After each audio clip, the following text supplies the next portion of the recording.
கோவை கோவில்பாளையம் காவல் நிலையத்திற்கு உட்பட்ட குறும்பபாளையம் வையாபுரி நகர் பகுதியில் நள்ளிரவில் முகமூடி எதுவுமின்றி மர்ம நபர்கள் கையில் கம்புடன் சுற்றி வரும் காட்சிகள் சிசிடிவியில் பதிவாகியுள்ள நிலையில் அப்பகுதி மக்கள் அச்சத்தில் ஆழ்ந்துள்ளனர். 3 பேர் வீடு வீடாக சென்று நோட்டம் விட்டு வரும் காட்சிகள் அதில் பதிவாகியுள்ளன.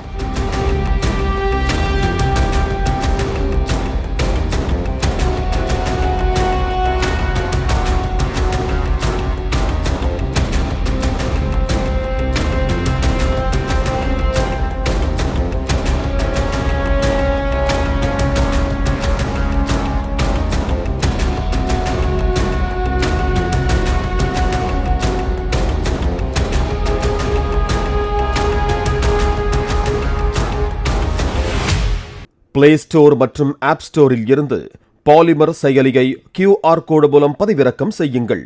செய்திகளை உடனுக்குடன் பெறுங்கள்.